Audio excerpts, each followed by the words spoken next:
आपकी समझ में नहीं आएगी। और एक बात, बहुत इंपॉर्टेंट बात है, समझना इसको, यूपीएससी बड़ा मुश्किल एग्जाम है, ये मामूली एग्जाम नहीं है। हिंदी मीडियम में तो पिछला साल है 2013 के बाद,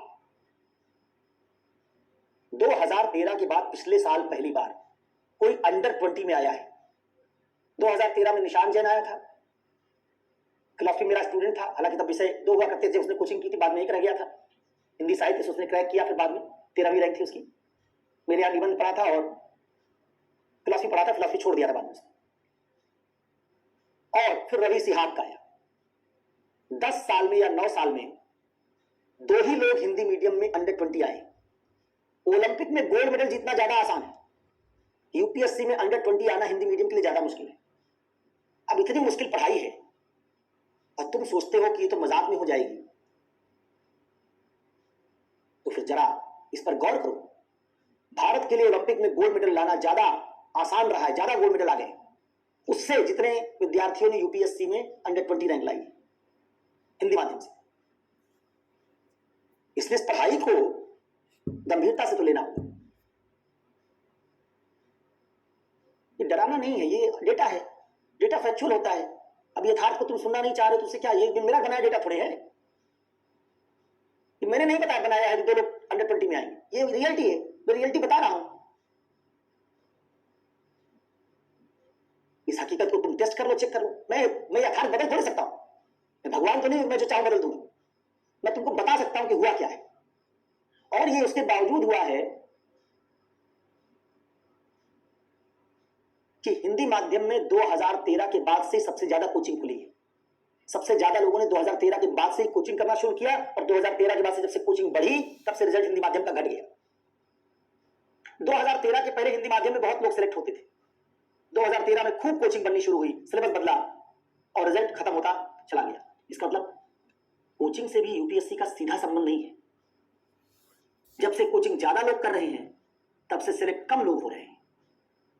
क्योंकि कोचिंग क्या करती, कोचिंग में जब आप आते हैं ना, जब पहले अपने से तैयारी करते थे लोग, कोचिंग कम थी तो लोग किताब पढ़ते थे, दिमाग लगाते थे, जूझते थे। अब तो आप मानते हैं कोचिंग आपको पढ़ा भी देगी, आपका कमेंट भी पढ़ेगी, आपको नोट्स भी देगी, लिखवाएगी भी, जीएस भी करवाएगी, करंट भी करवाएगी, सब कुछ दे देगी कोचिंग आप। तो आप में आ गई आराम तलबी, और उस आराम तलबी ने आपकी क्षमता के विकास को रोक दिया। क्योंकि क्षमता का विकास किसका हो रहा है, नोट्स बनाने वाले, जो नोट्स बना रहा है आपके लिए उसकी क्षमता का विकास हो रहा है। 2013 से पहले नोट्स नहीं बनाता था कोई, कोचिंग के पास बड़े बेसिक नोट्स होते थे, सारा नोट्स विद्यार्थी किताब पढ़ के खुद बनाते थे। जब खुद नोट्स बनाते थे तो आईएएस बनते थे, क्योंकि नोट्स बनाते बनाते उनकी नोट्स बनाने की क्षमता, भाषा का विकास ये सब हो जाता था। तब आईएएस में जो सवाल आते थे उसको अपनी भाषा में लिख पाते थे। अभी जब आप नोट्स दूसरे का पढ़ेंगे तो आपकी भाषा का विकास कैसे होगा? दूसरे का बना हाथ का खाना खाएंगे, हम खाना बनाना कैसे सीखेंगे भाई? दूसरे को देख के खाना बनाना थोड़ी कोई सीखता है, खुद खाना बनाना पड़ता है, तब आप सीखते हैं। इसलिए जो बात है इसमें आपको समझना पड़ेगा कि गंभीरता, अब भेदभाव देखो क्यों है, ये तो इस पर बड़ा लंबा डिस्कशन हो जाएगा, इसको कभी किसी दिन समझाऊंगा भेदभाव क्यों है। भेदभाव ही नहीं है, असल में आप रियलिटी से परिचित नहीं। मार्क्स नाम का एक दार्शनिक जिसकी चर्चा मैंने परसों की, तो कहता है कि जब किसी आदमी का शोषण होता है, हर रीतिक मैंने देख लिया है कि नीतिशास्त्र उचित और शुभ का विज्ञान है, ये देखा है मैंने, मैं इस पर बता दूंगा। मार्क्स कहता है जब किसी का लंबा शोषण करना होता है तो उसकी बुद्धि पर पर्दा डाला जाता है, क्योंकि शोषण करने वाले लोग कम होते हैं हमेशा, जिनका शोषण हो रहा होता ज्यादा होते हैं। जैसे भारत में जाति प्रथा में ब्राह्मण क्षत्रियों की जनसंख्या कम थी, पिछड़ों दलितों की जनसंख्या ज्यादा थी, लेकिन फिर भी पिछड़ों और दलितों का लंबे समय तक शोषण हुआ। कैसे हुआ? जब ज्यादा लोग थे तो मिलकर एक दिन ब्राह्मण क्षत्रियों को धुन देते। मतलब मेरा कहना है कि शोषण को तोड़ देते। धुन देने का मतलब वो लिटरल सेंस में मत लेना, शोषण के चक्र को तोड़ देते। शोषण को बर्दाश्त करेंगे भाई, वो शोषण इसलिए बर्दाश्त करते गए क्योंकि दलित आदमी को, पिछड़े आदमी को ये बात कह दी गई, ये मार्क्स की व्याख्या है कि भगवान ने तुमको पिछड़ा बनाया, दलित बनाया। अब भगवान से कौन सवाल करेगा? आदमी ने सोच लिया पिछले जन्म में कुछ पर ऐसा किए होंगे, कुछ पाप किए होंगे जिसका फल भुगत रहे हैं, तो शोषण भी सह रहा है और शोषण सह के अपने आप को दोषी मान रहा है। वो दोषी इसको नहीं समझ रहा है कि वो जो उच्च जाति के लोग हमारा शोषण कर रहे हैं, वो समझ रहा है कि मेरे शोषण का जिम्मेवार मैं हूं, मैंने कुछ पाप किया था, इसका फल भुगत रहा, तो उसमें क्या हो, कहां आक्रोश बनना चाहिए कि अल्लाह आदमी शोषण कर रहा है, इसके शोषण को तोड़ना है, उसमें पैदा होता है ग्लानि बोध, अपराध बोध कि हमसे कुछ गलती हो गई थी, जीवन में गलती नहीं करें तो अगले जीवन में हम भी ब्राह्मण क्षत्रिय बन जाए। इसको कहते हैं, मार्क्स कहता है अफीम, धर्म की अफीम। कहता शोषण इसलिए लंबा चला क्योंकि शोषण करने वालों ने धर्म बनाया, और धर्म का बना के उसकी अफीम लोगों को खिला दी। अफीम खाने के बाद लोग अफीम में बुद्ध हो गए, उन्होंने सोचना बंद कर दिया, और सोचना बंद कर दिया तो शोषण करना आसान हो गया। फिर से कह रहा हूं, ये मार्क्स की व्याख्या है, ठीक है। तो ये बात हिंदी माध्यम पर बहुत सही होती है। हिंदी माध्यम में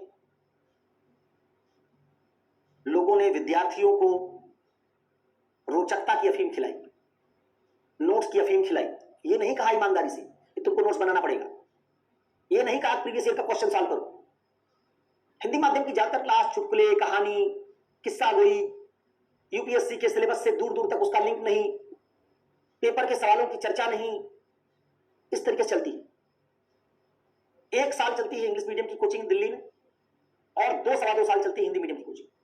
हिंदी मीडियम की कोचिंग ज्यादा होती, कोचिंग ज्यादा करने से अगर बच्चा सिलेक्ट होता तो हिंदी मीडियम के लोग ज्यादा सिलेक्ट होने चाहिए थे। 1 साल कोचिंग करने वाला इंग्लिश मीडियम का विद्यार्थी सिलेक्ट हो जा रहा है, 2.5 साल कोचिंग करने वाला फेल हो जा रहा है, क्योंकि 2.5 साल चुटकुला कहानी सुन रहा है, रोचकता में जा रहा है। और यूपीएससी तो भीड़ का, रोचकता का एग्जाम नहीं है, इसमें रोचक सवाल नहीं पूछे जाते। कॉन्सेप्ट समझाने के लिए तो रोचकता ठीक है, लेकिन यूपीएससी के क्वेश्चन रोचक नहीं है, उन्हें तो बहुत दिमाग लगाना है। तो हमने आपकी 2.5 साल तक ट्रेनिंग ही नहीं की, और आप क्लास आपको मजेदार लग रही है इसलिए आपने उसको सुना। इसका मतलब हमने क्लास को रिगरस क्लास से इंटरटेनमेंट की क्लास में तब्दील कर दिया। 90% क्लास क्या हो गई, इंटरटेनिंग हो गई। आपको मजा आना चाहिए क्लास करते, विद्यार्थी ने पैमाना बना लिया, मजा आया आज क्लास करके। तो अगर हम मजा देने के लिए आपको आ गए तो यूपीएससी तो भाई मजे वाला सवाल का मामला नहीं है। इसलिए जब आपने इस अफीम को खा लिया तो धीरे धीरे हिंदी मीडियम का रिजल्ट गिरता चला गया, क्योंकि बाजार जो कोचिंग है, बाजार है, बाजार का काम होता है अपने प्रोडक्ट को बेचना, उसका काम लोगों में तर्क का विकास करना नहीं होता। बाजार भीड़ चाहता है, स्केल बनाता है, वॉल्यूम बनाता है। तो अगर हमारी क्लास में 500 विद्यार्थी बैठ रहे हैं और हमको पता है तार्किक बात करेंगे तो 50 लोग सुनेंगे, लेकिन चुटकुला सुनाएंगे तो 500 के 500 हंसेंगे, तो मैं चुटकुला सुनाऊंगा ना भाई। 500 विद्यार्थियों को संतुष्ट रखने के लिए चुटकुला सुनाते हैं। तो हिंदी मीडियम में कोचिंग क्या, टीचर क्या करता है, चुटकुला सुनाता है, कहानी सुनाता है, गप मारता है, रोचक बनाता है क्लास को, इसलिए 2.5 साल लगता है। और उसके बाद विद्यार्थी सिलेक्ट नहीं होता। 13 लोग सिलेक्ट होते हैं, पिछले साल 54 हुए, तो उसके पहले 13 हुए थे। 1000 में 13, 900 में 13 हुए, पूरे हिंदी मीडियम से। तो इसलिए आपको इस एग्जाम को अपने से समझना होगा, बुद्ध की बात ध्यान रखनी होगी। हिंदी मीडियम में आज तक फर्स्ट रैंक किसी का नहीं आया, 3rd रैंक आया है छत्तीसगढ़ में, आईएएस अधिकारी है किरण कौशल। दर्शन शास्त्र और इतिहास विषय से इन्होंने इस परीक्षा को क्रैक किया था 2008-9 में, 3rd रैंक आई थी। यही हिंदी माध्यम की सबसे हाईएस्ट रैंक है। तो ये जो बात है, इसमें बुद्ध की जो बात है ना, आत्मदीपो भाव। आत्मदीपो भाव मतलब सारा कोचिंग वोचिंग कर लो, लेकिन दिमाग अपना लगाओ। यूपीएससी का पेपर देखो, उसके सवाल हल करो, आंसर लिखने की कोशिश करो, अपना नोट्स खुद बनाने का प्रयास करो। पीडब्ल्यू तुमको नोट्स देगा, अच्छा नोट्स देगा, कोचिंग अपना काम करेगी, लेकिन पीडब्ल्यू का जो नोट्स होगा तुम्हारी भाषा का विकास नहीं करेगा। इसलिए तुमको अपना नोट्स बनाने का प्रयास खुद करना है। ये बात मैं एक आध बार क्लास में बता देता हूं, इसलिए बता देता हूं भाई देखो, टीचर के तौर पर ना हमारा काम है कि आपको सच बात बता दें। एक बार अब इथिक्स पढ़ाता हूं तो इथिक्स बात बता ही दूंगा, फिर आप उस बात को कितना मानते हैं कितना नहीं मानते, ये आपकी जिम्मेवारी है। मैं कोचिंग पढ़ाता हूं, कोचिंग के खिलाफ बोल रहा हूं, क्या इससे मुझे क्या लाभ मिले? लेकिन कहीं ना कहीं हमको लाभ हानि से परे जाकर तुम्हारे भविष्य के बारे में भी सोचना होता है, और अपने नैतिक दायित्व का भी स्मरण करना पड़ता है कि तुमको जो आज अच्छा लगे जरूरी नहीं तुम्हारे लिए आगे भी अच्छा हो। एक माँ बाप जब बच्चे को पालते हैं, बच्चे का पास चले 5 साल के बच्चे का रोज नूडल खाएगा, रोज आइसक्रीम मांगेगा, रोज चॉकलेट मांगेगा। माँ बाप अगर उसकी चॉकलेट और आइसक्रीम रोक देते हैं, नाराज हो जाता है। लेकिन माँ बाप क्या करते हैं, उसकी चॉकलेट और आइसक्रीम को रोकते हैं, भले बच्चा उससे नाराज होता है, क्योंकि बच्चे को अपना ही दीर्घकालिक हित पता नहीं।